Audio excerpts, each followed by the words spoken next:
જય માતાજી મિત્રો, સ્વાગત છે અમારા નવા જ બ્લોગમાં। તો આજે બટાકા પૌવાની રેસીપી અમે બનાવવા જઈ રહ્યા છે। તો બટાકા પૌવા કેવી રીતે બને છે તો ચાલો હું તમને વિડીયોના માધ્યમથી બતાવું। તો આપણે સૌ પ્રથમ પહેલા આપણે તેલ લઈ લીધું છે।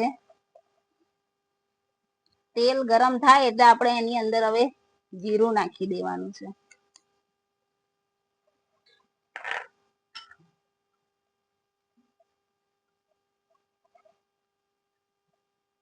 એની અંદર આપણે થોડો અજમો પણ નાખી દેવાનો છે।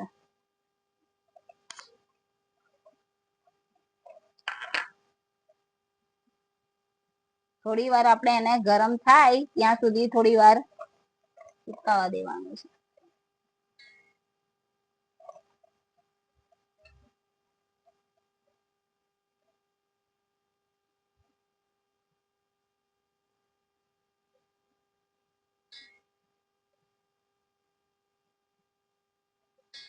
આપણે અજમો ને થોડું જીરું જે નાખ્યું છે થોડું લાલ થવા દેવાનું છે, એનાથી સ્વાદ સારો આવે।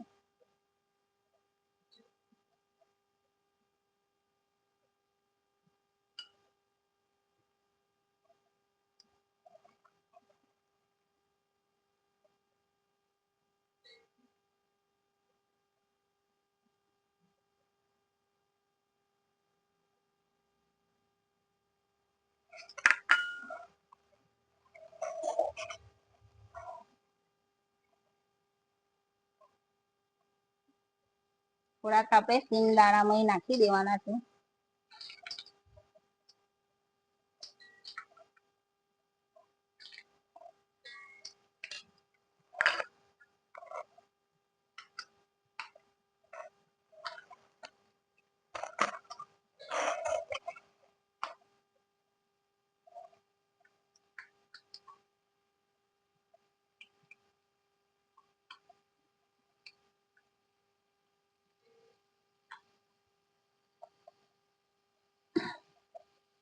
સિંગ દાણા શેકાઈ જાય એટલે આપણે જો લીલા મરચા ને ટામેટા લઈ લીધા છે, તો આપણે લીલા મરચા ની અંદર આપણે નાખી દેવાના।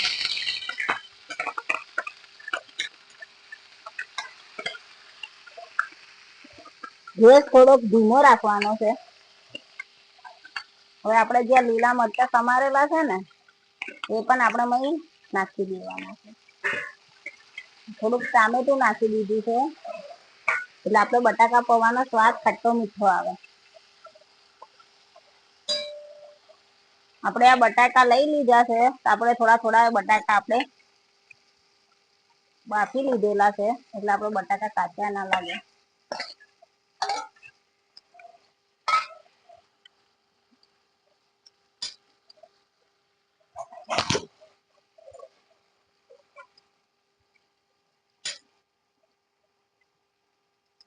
થોડી આપણે 1 ચમચી હળદર નાખી દેવાની છે। થોડો ગરમ મસાલો 1 ચમચી નાખી દેવાનો છે।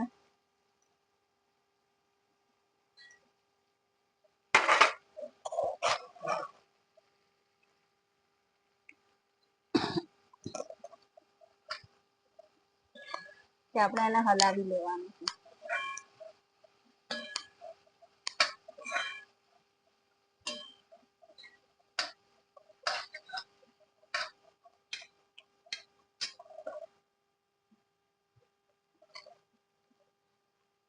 હવે આપણે આ પલાળેલા પૌવા લીધા છે તે આપણે એડ કરી દેવાના છે।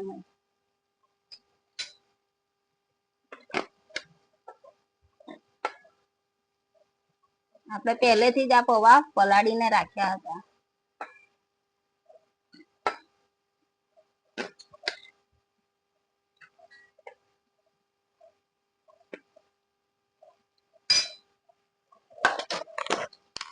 આ પૌવાને આપણે આવી રીતે કરીને ધીમે ધીમે હલાવી લેવાના છે। એની અંદર આપણે થોડીક 2-3 ચમચી આપણે ખાંડ એડ કરી દેવાની છે।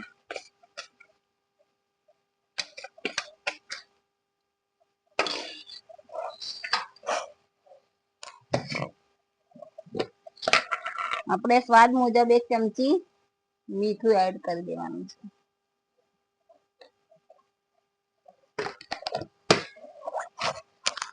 આપણે આવી રીતે કરીને હલાવી લેવાના છે. પછી એની અંદર આપણે થોડાક લીલા ધાણા એડ કરી દેવાના છે અને આપણે થોડીક એને સેવ નાખી દેવાની છે, જેથી કરીને આપણા બટાકા પૌવા બહુ મસ્ત લાગે.